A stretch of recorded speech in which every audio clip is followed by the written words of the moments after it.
Happy bye week, Bengals fans. A lot less stress this week. We 3-3. I like it. Still might have been the ugliest win ever last week. And we'll talk about that today. We'll talk about actually the first half of the season, well, not half, but the first 6 games of the season. Still don't got a backdrop, so we're still virtual in that. And the backdrop looks a little weird right now if you're watching this because I actually have a guest today. So he's going to be on here in a little bit. But this guest, either you love him or you hate him as a Bengals fan. I call him a Bengals truther. Um, he's very, very hard on the Bengals. His story is pretty interesting. We'll probably dive into it a little bit when he comes on. But he diehard Bengals fan, like most of us listening to this. And then I believe it was the playoff game against the Chargers. Correct me. Yeah, it was. And I believe that was like 2013, 2014, one of those years. And he was bummed. And I mean, we were supposed to win that game. That was supposed to be, it wasn't supposed to be 2021 that we got our first playoff win. We were supposed to win that playoff game against the Chargers. And he goes to the game. They lose. And he's just, how we all are usually after a Bengals game. He's pretty upset, pretty bummed out. And now when I say he liked the Bengals, he liked the Bengals. Like it wasn't like a fair weather fan. Like he was like me, like very committed, like stayed true to him.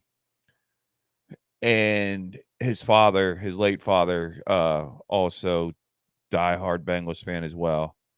And there's a lot of similarities where that's where my love for the Bengals came from too. And I mean, obviously he lives in Cincinnati, so that's probably where he gets it from more. But so he goes to the game, they lose.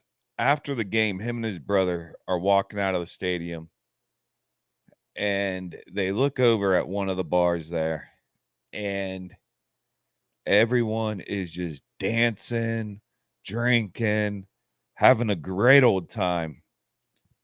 And that's where things kind of hit. It was like the husband that just got tired of the wife that was walking out on him all the time. And that's a comparison he's used. Uh, so Andy Ruther, the Dirty Sports Andy Ruther, will be on today. And I still think deep down he is a Bengals fan. He cheers for the Bengals deep down. When we had our Super Bowl season a couple years ago, like I could see a little bit coming back.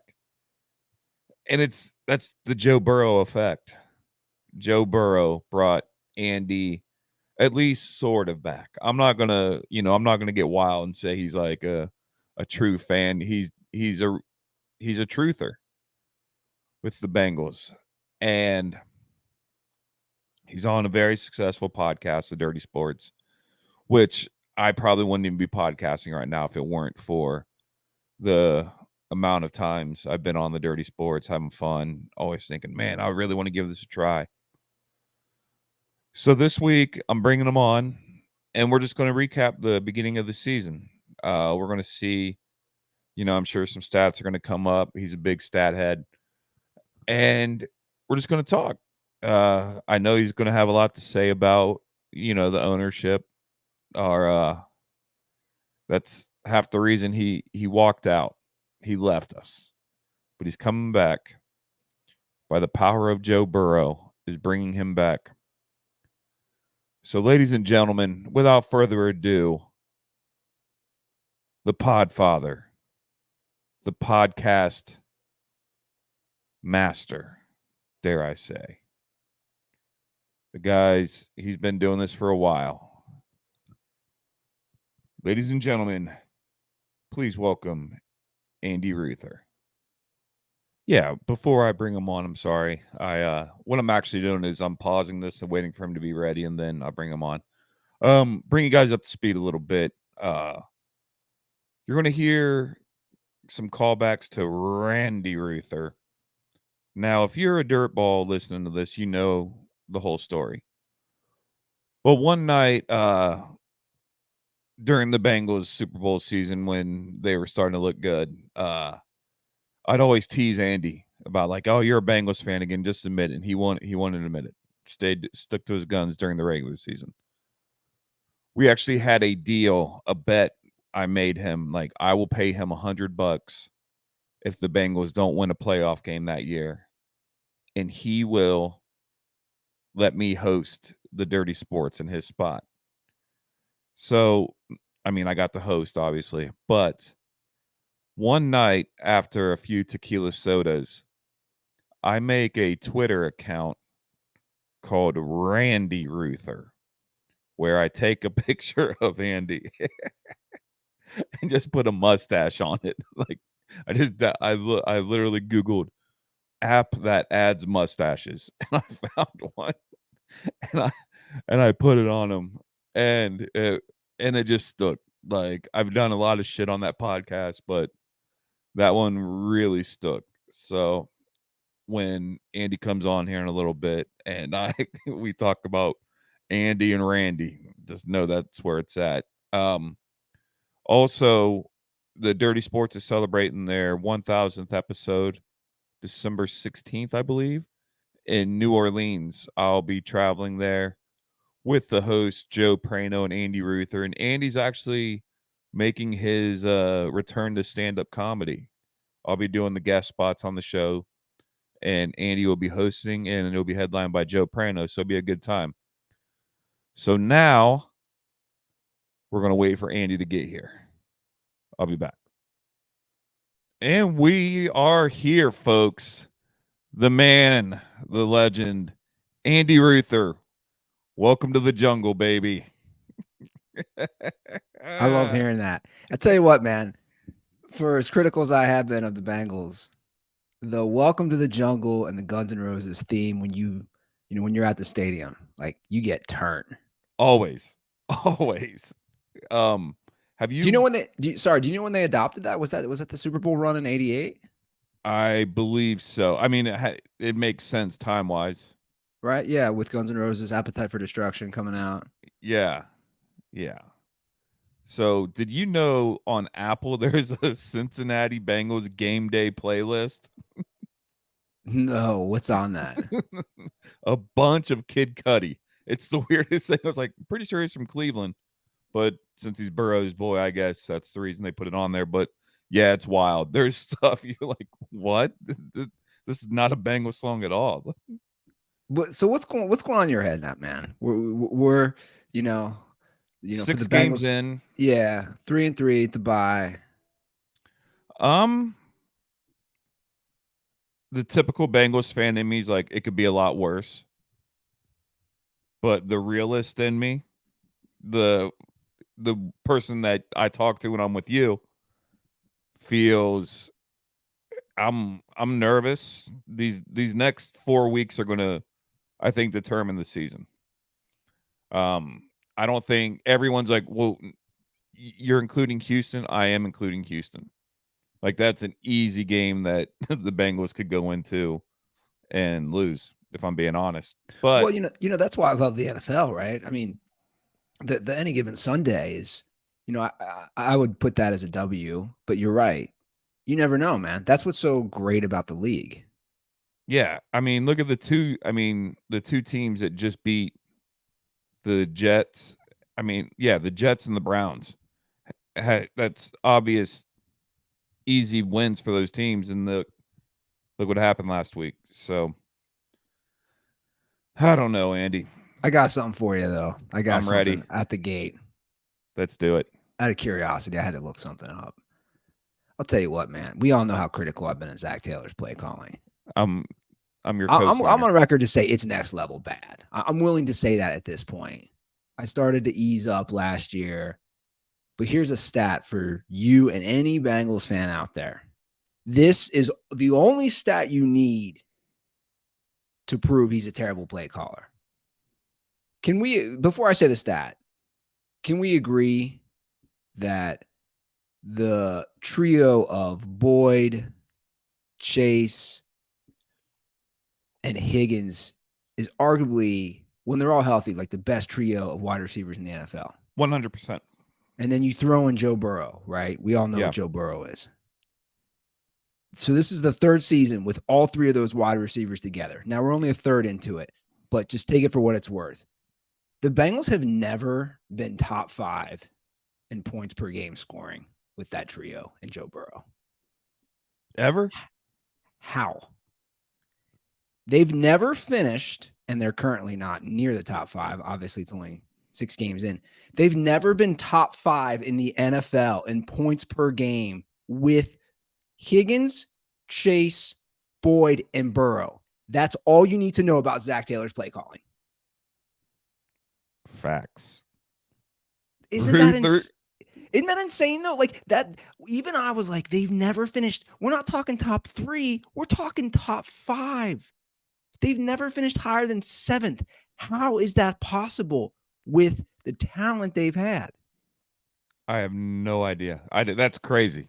You always get me. There's always some stat you throw at me, and then I go and repeat it, and then yeah, well, you should, and that's the fear. I think.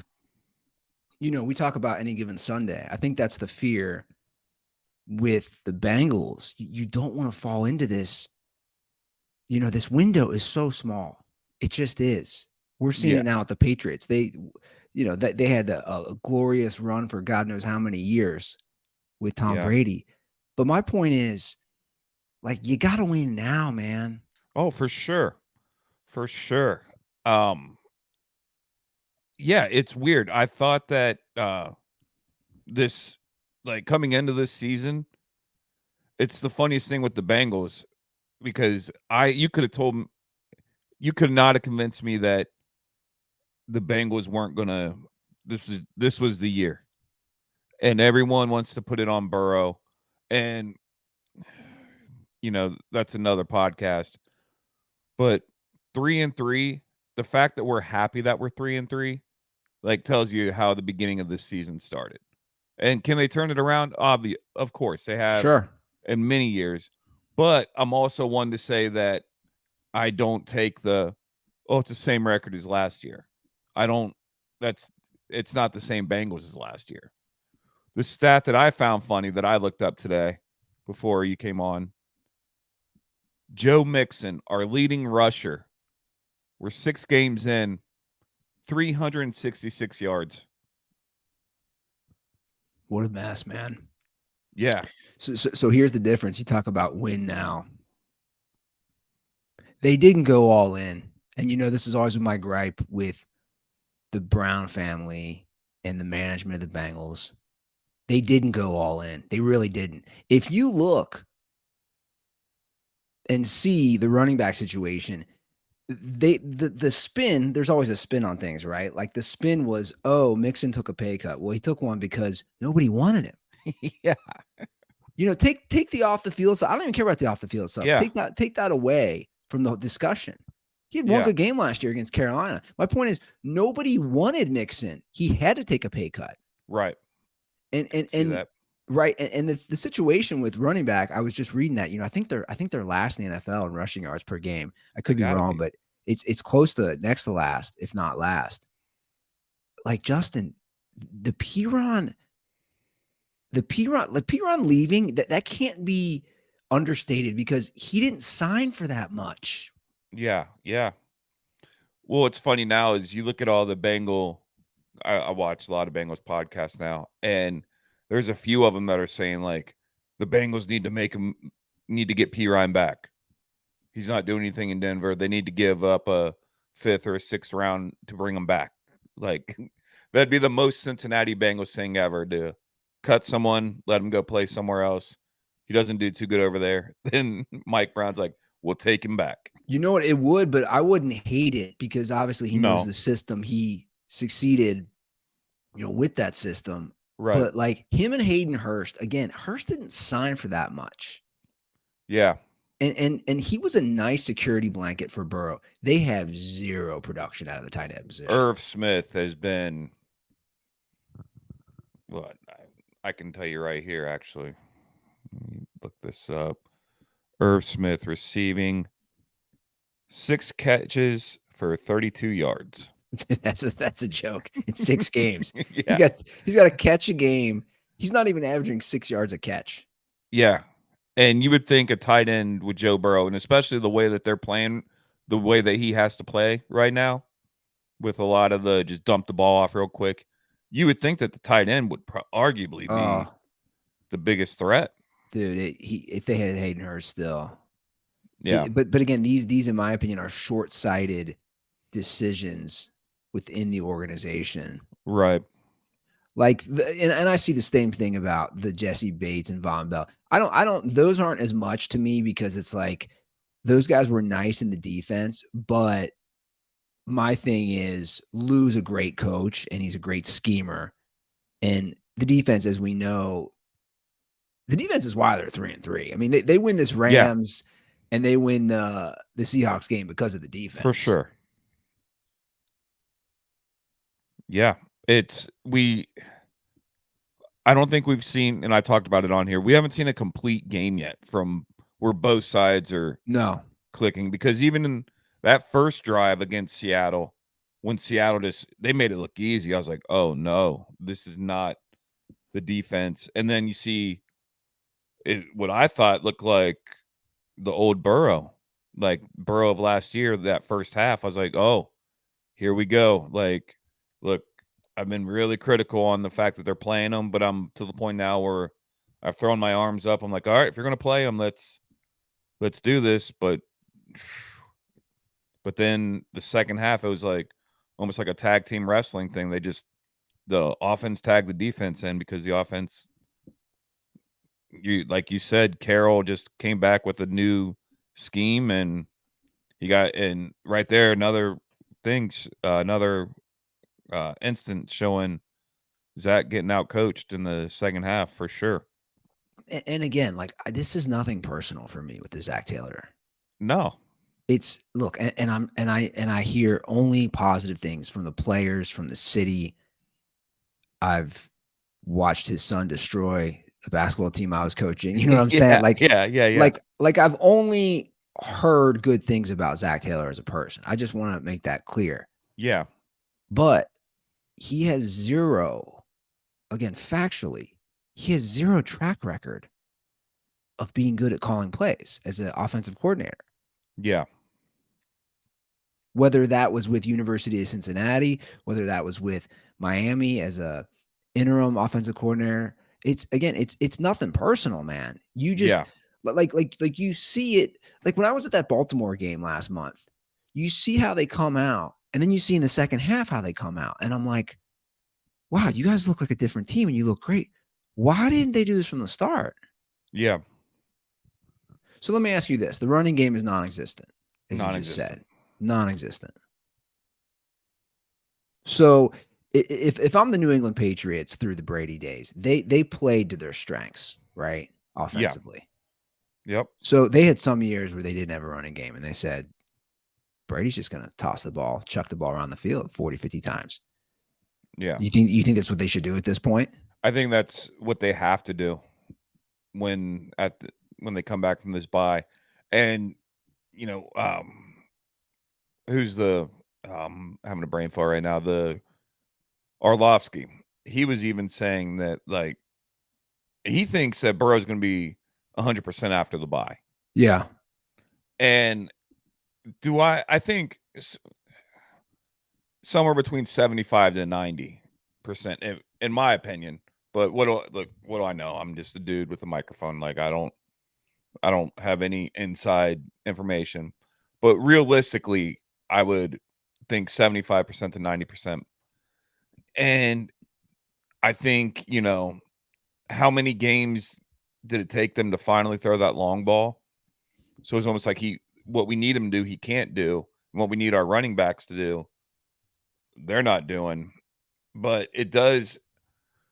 I will say that stats a little uh misleading. Not misleading because stats are stats, but it is. I forget Which the stat? rank, the Mixon's rushing because there and on me he showed up. I'm thinking was it the Rams game he finally showed up and then the offense start and that was when you know they figured out a way to get uh Chase the Jamar ball. Chase going. Yeah. Yeah. So I don't know. I think they could turn it around. Um it's Sure. I'm definitely not as uh confident as I've been in the past, but I'm definitely like we know it can happen. But here's the thing, right? And you know this. This is what I've always said with them, as critical as I've been on so many layers of the team, the organization. Dude, as long as you have number 9 and you're Yeah. in the playoffs, that's my thing. I truly do believe anything's possible with Joe Burrow in there. And I Right. also believe that effect does permeate throughout the team. You know, Yeah. like I do believe in that with great quarterbacks, whether you're Tom Brady or Peyton Manning. I think your defense gets up because you know you have a guy. You know what I'm Yeah. saying? 100%. I think that's real, and I think again that's something that's not in the analytics. There's no way to gauge that statistically. But Right. if I'm the Bengals defense and maybe the offense isn't playing the best, I'm like, okay. When it comes down to it, though, I got Burrow, Yeah. right? The same way those other 100%. teams have said that. So I think as long as they get into the playoffs, they for sure can make a run. They've already proven they can win on the road in the playoffs. Yeah. To me, that's the goal. Like if you're a Bengals fan, I keep saying 9-8 season, which might get them in. I think the goal is just get in the playoffs and let's see what happens. Yeah. 100%. I like it. But look, I'll be watching with curiosity, obviously, and living here. It's fun for me, and it's also interesting because I see so much delusion. My favorite is the assumption, like last year where they went 8 straight games to end the regular season. The Yeah. assumption that they're just going to reel off 7-8 wins in a row. Yeah, like that's like It's yeah, like what yeah. I'll put all my money that that doesn't happen. Yeah.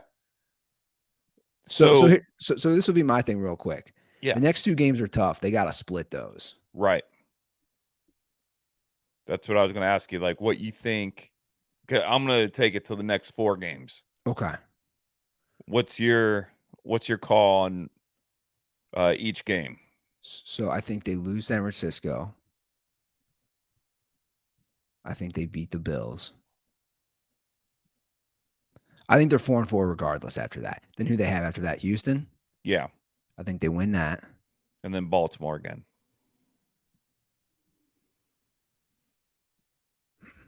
With my predictions from when they started 0-2, I was like 9-8 season. I just think they'll be right around 500, Yeah, like the whole yeah, year. Which I which could again see that. isn't the worst. Like there are blueprints to win Super Bowls when you're For sure. hovering around 500. And Yeah, again, the good thing is if you're here's the thing, if you're a Bengals fan, you should be optimistic because of the defense. yeah. Because come I'm playoff time, it's not easy to score. Andy, I love this defense so much after the last game that I ordered an actual jersey from the NFL team shop and not the Chinese sweatshop. Wow, would that set you back? What's something like that running? Oh, well, there's a good discount on it. I paid $90 for one of the sewed on Sam Hubbard jerseys. Ooh, So going with the local Cincinnati guy. and he's an Ohio State guy, but Yeah. it seems I think him and Hendrickson, it was a debate between those two, but Hendrickson 7 sacks. I mean, he's Hendrickson's been balling out again. Like Well, I'd argue at this point, he's one of the most underrated defensive players in the entire NFL. absolutely. Absolutely. I think our whole defensive line when they're on, they are one of the best. Oh, yes. So Fun to watch, man. yeah, definitely. So Andy, I want to thank you for coming on today. I could talk with you. Here's the thing: we all know where I'm at. People will say, "Oh, he's a Bengals fan. He's off. He's a bandwagon." Look, No, I enjoy football, so obviously I'm watching the local team. yeah, As I rock my gold star Bengals mine are over in my glasses, dresser. you know. So Mine so get maybe worn every Sunday to the bar. well maybe they get that sponsorship back and maybe they start reeling off some wins. But look, again, if you're a Bengals fan, like I said, as long as you got Burrow back there, just keep the guy healthy. They're always going to be a fun team to watch. For sure. So, all right, buddy. It's almost dirty sports time for you. So I want to thank you for coming on, and we will definitely catch up soon, buddy. Yeah, man. Anytime. Justin in the jungle. It, I couldn't find anything that rhymed with Randy. Randy in the jungle just didn't click as much. No, I like it. It's got a good alliteration. We got it. So, all right, buddy. I'm gonna let you go, and I'm gonna wrap this podcast up and get on with my day. All right, bud. Talk soon. Thanks for All having right, me. take care. Yeah. Andy Ruther, ladies and gentlemen. How about that? Always a good time. So, yeah, that was our little catch up. I wanted to bring Ruther the Truther on. As you can tell, and he's still a Bengals fan. Did you hear that? He's still a Bengals fan. Don't let him fool you. So, yeah, next week, not next week, maybe later on today, I'll bring on another Bengals fan who's a little more excited about the season. I want to text him here in a little bit and see what he's up to today. So it might be a 2 podcast day for your boy. But thank you guys for tuning into this episode. Make sure to follow Andy. More importantly, follow the Dirty Sports Podcast. It is one of the best podcasts out. Him and Joe Prano have just made something great over there. So it's happy to have him on. Happy for you guys to listen. Hey, come on, like, subscribe, share, all that. Little podcast that could. We're doing it. Look at us. We got Andy Ruther on now. So it's just gonna get better. So as always, from me to you guys, Hoo day.